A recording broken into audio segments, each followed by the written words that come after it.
Hello, I'm glad you joined me today, and my topic of discussion is understanding how to design your solar system.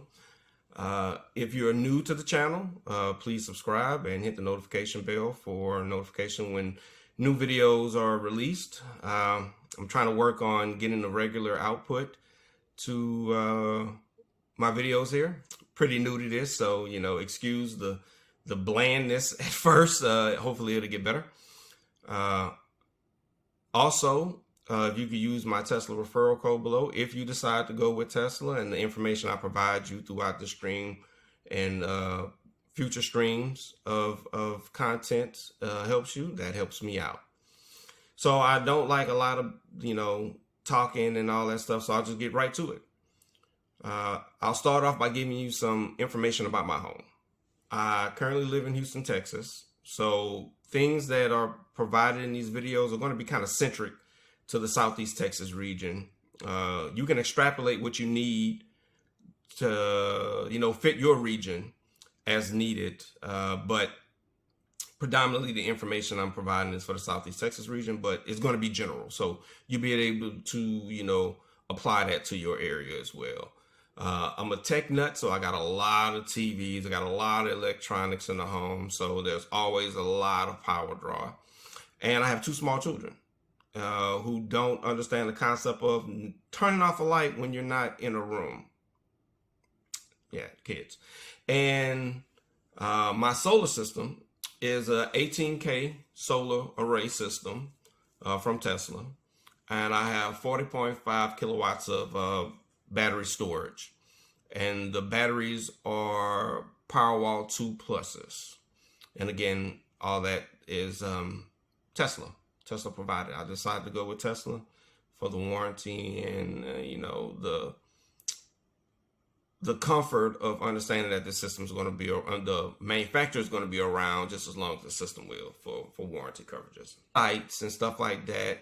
That'll do like an aerial bird's eye view of your home, and then kind of give you an estimate of where and how many panels you can put on your home. And it's completely general estimate. It's not something that's set in stone. Usually the solar provider will have an estimator come out and they'll look at it and everything like that. I went with Tesla. They did a great job. And they actually found some efficiencies in the design to where I was able to fit it in a more in a better orientation, right? And that's one thing I missed. 16K of my 18K system is actually directed south-southeast, and 2K of my system solar array is west, right? So I got the most amount of solar pointing in the most optimum direction possible. And elevations and angles is, kind of throws a little wonkiness in there, but that's neither here nor there, right? Kind of going back to what I was saying, size of the system versus the price. Everybody wants the largest system they have, but again, the price of the systems, even though they've gone down significantly in the last couple of years, still pretty expensive, right? And batteries are the most expensive thing you're going to get on a solar system, but they have a really great benefit depending on, again, the first discussion points. What's your expectations for the system, right? And one thing that I really did not understand when I got my solar system, and I had to go through trial and errors and disconnect fees and things of that nature. And when I say disconnect fees, I mean voluntary. Like I left one provider to go to another provider because the solar plan that I chose, what I thought was not what I received. And I'll go through that, right? High level. So there's usually three types of plans, right? The first plan is you 1-for-1. That's why I call it 1-for-1. If you use a kilowatt and you send a kilowatt, it blanks out. You pay. You actually charge nothing. In theory, reality, you are charged something, right? Because again, for Texas, you have distribution fees and then you have a plan fee. So I may have sent you a kilowatt when I use a kilowatt, but for a distribution fee, I have to pay a percentage of that to cover that, right? Depending on the plan, depending on the vendor, they have the option that if you send them excess energy compared to what you consumed, they will credit that amount to those additional charges. Some will do all of those additional charges, the distribution fee and the account maintenance fee or whatever, which is like $10. 15 is the most I've ever seen, but usually around $5 to $10. Some will credit all of that. Some will credit the distribution fee, but you have to pay the plan fee. There is no getting around that, right? And then there's some of them that have a cap on how much you're able to provide in excess, right?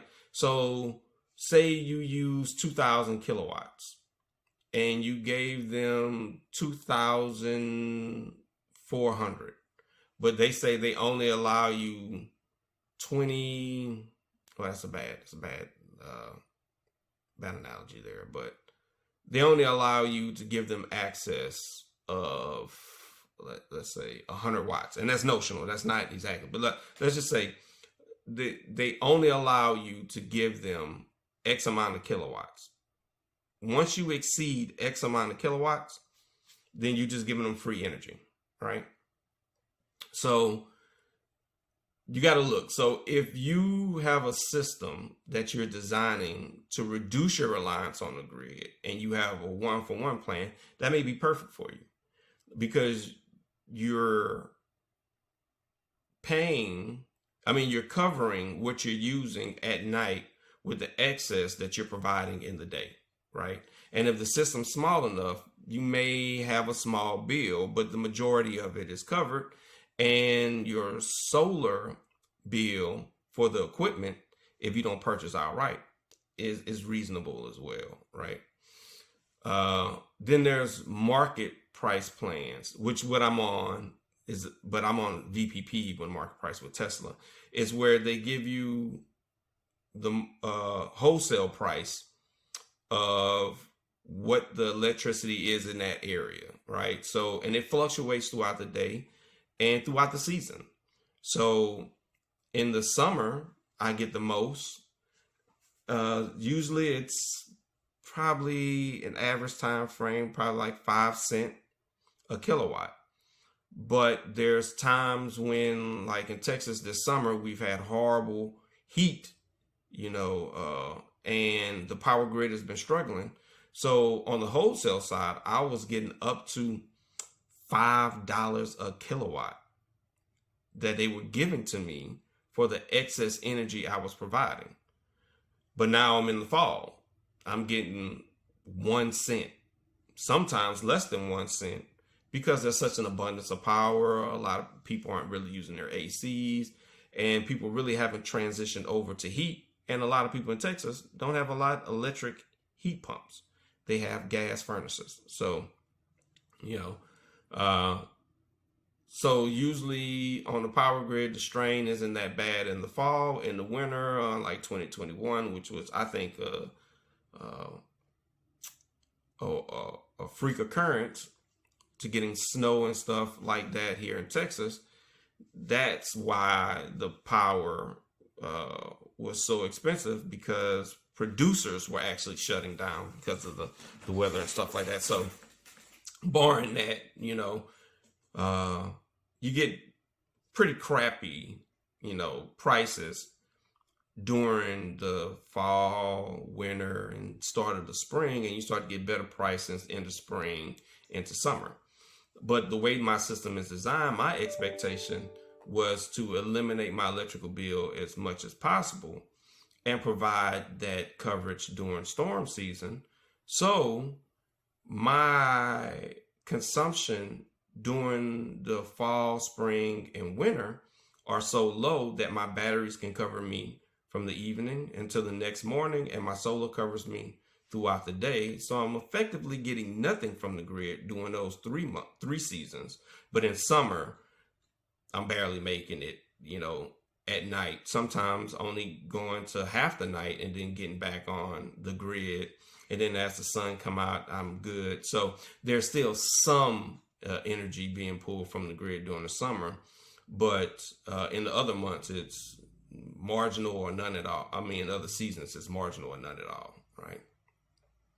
And then there's fixed rate return plans that are sort of like the wholesale plans, but only in a sense where they give you X amount of dollars for your solar that you provide, and you are getting charged X amount of dollars for the amount of solar that you use. So I was on one solar program that was like that, where I was only getting, let's say, 5 cents, and they were charging me 13 cents.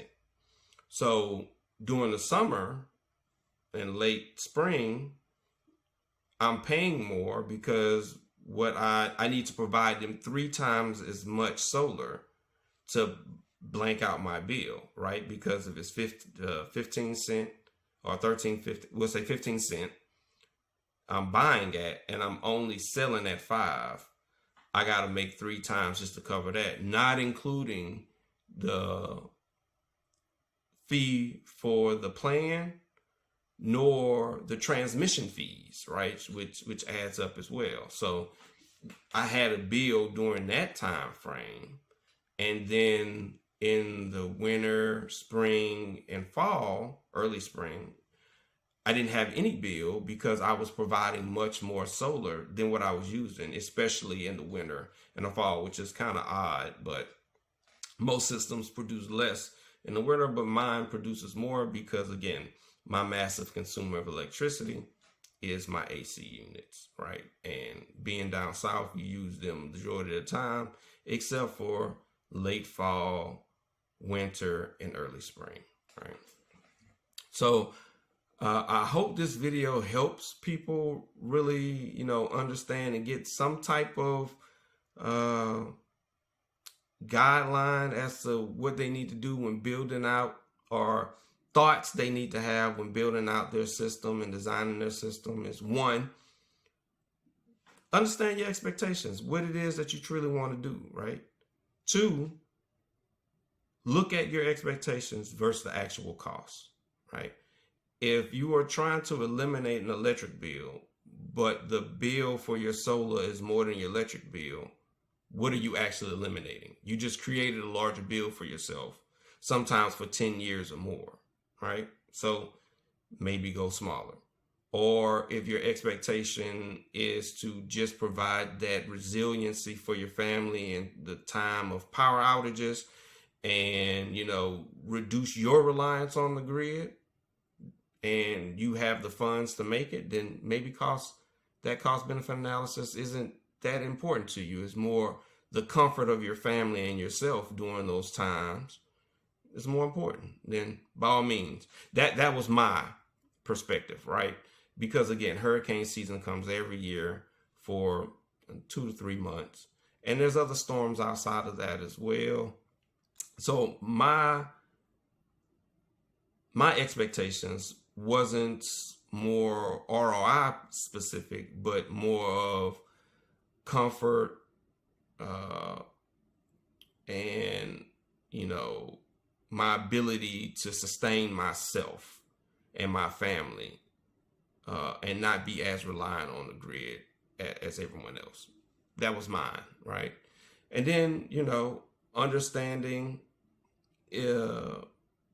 what type of electrical plan is available in your area, because to be honest, that is the biggest unknown known in this whole process, right? In Texas, we have the power to choose, and with that power comes great responsibility. One thing I would say is I would tell people to stay at least 1 month. When you just get your system, stay at least 1 month on your existing plan. Yes, you may lose out. Yes, it's not optimized for what you have, but it gives you insight onto how your system is actually working. Do you have a system that's producing a lot of excess energy? Well, if you are, depending on how that 1 month goes out, and you don't have batteries, well, maybe a one-for-one plan will work for you, right? Because what you're using is what you're getting back, or is what you're sending. So you minimize your bill, right? Or maybe you got just one battery, just for some form of backup, right? You keep that at 100% back, strictly in backup mode, and then you're good. Or you have a system like mine that produces an exorbitant amount of energy, and you want to get some return, because if you do the one-for-one plan, you only are going to get credited for a certain amount, and then everything else you provide is excess, and you're not getting anything from it. You could do a fixed account, like a fixed return rate plan, which could work, but again, during the months where that imbalance is, then you got to pay. Or you could do the wholesale rate, or VPP is basically, especially, all I can say is it's fantastic. The VPP plan with Tesla in Texas is fantastic, because I get wholesale rate. So when I'm selling, I'm basically getting a lot of credits returning, especially in those 3 seasons, because I'm not using anything from the grid for the vast majority of the time. And 2 is I have the ability, when the prices for the wholesale market go up past, I think it's 30 cents a kilowatt, that it starts to use my battery to provide power to the grid. Plus, during the times, some of the times it's been during times when I'm producing solar as well, that I can produce up to 20 kilowatts going to the grid for 1 or 2 hours. And like I said, there's been times where I've gotten $5 a kilowatt for like 2.5 hours, sending 20 kilowatts to the grid during that whole time, where you would not receive that on a fixed rate plan or a one-to-one plan. So, and this year in August and September, I created so much money with my system that I can literally keep that and not take it for credit, like get them to disperse that money, just keep it in the account, and I would never have another bill. That's how much money I created in just 2 months out of the whole year. So the benefit, for what I see it, is just being just phenomenal, right? But again, every system, every user, and every situation is different. You just have to use what's most beneficial to you versus what's available to you. So again, I hope this video has been helpful to people.